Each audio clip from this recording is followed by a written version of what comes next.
Here's something you don't see or hear every day. An abortion play-by-play. Not exactly something to tweet about, is it? But Angie Jackson did. She actually put it on YouTube, too. Take a listen to the very public abortion that's gotten more than 125,000 YouTube hits. Yeah, I'm having an abortion right now. It's not that bad. It's not that scary. It's basically like a miscarriage.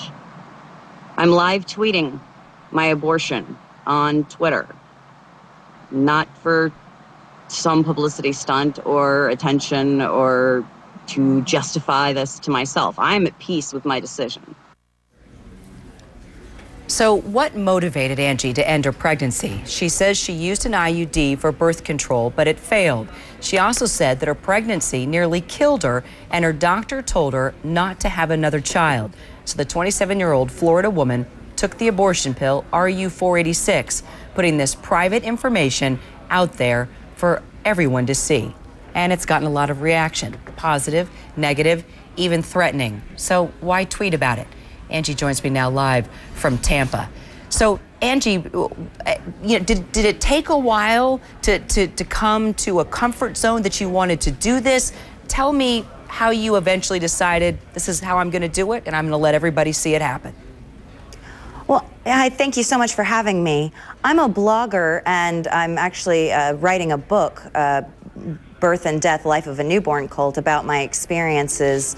And I talk about a lot of controversial or hot-button issues every day. So for me, this wasn't even that different. This was just an extension of continuing to talk openly about taboo subjects in a way that just by sharing my own story allows other people to share theirs or to talk about how they feel. Let's go ahead and look at another chunk of that live tweeting that you did as you were having an abortion. Yes, it had the potential for that embryo to become a fetus, to become a person, hypothetically. It could have been a person that was made up of my boyfriend and my DNA. But it was more likely to kill me.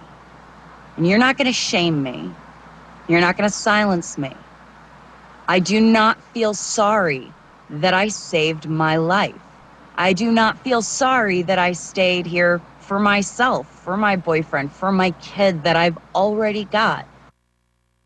What did your doctor say was going to happen to you if you tried to carry that child? Well, when I had my son, who is 4 now, I had a tremendously difficult pregnancy and a 98-hour back labor. My doctors advised me to avoid becoming pregnant again, which is why I had an IUD inserted in my cervix. However, there is no 100% effective form of contraception, not even tubal ligation or vasectomy.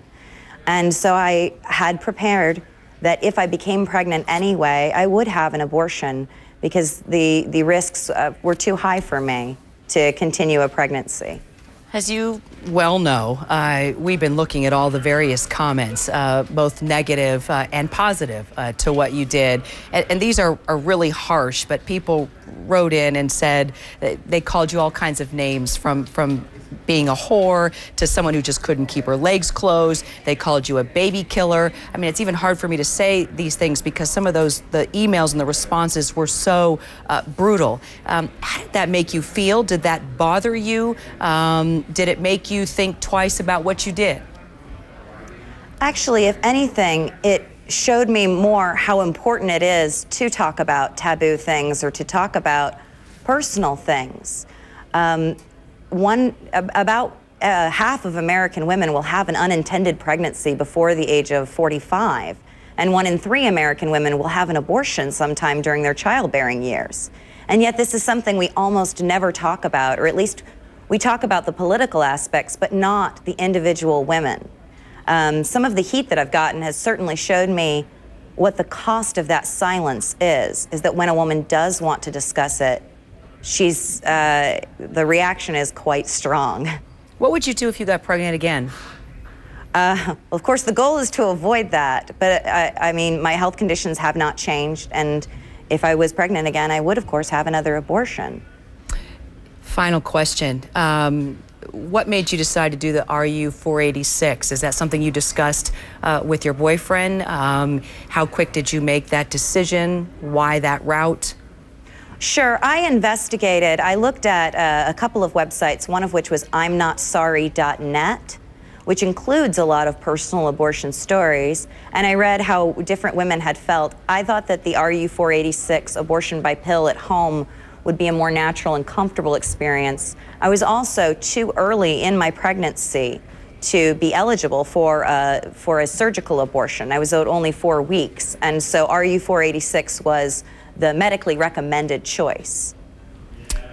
Angie Jackson, very interesting. It definitely caught our attention. I actually didn't believe that you actually did it until I saw it, and it's pretty fascinating the reasons that you have for doing it. And we're going to follow the video and the continued responses that you've gotten. You've also received a lot of support for what you did as well to sort of demystify what it's like to have an abortion.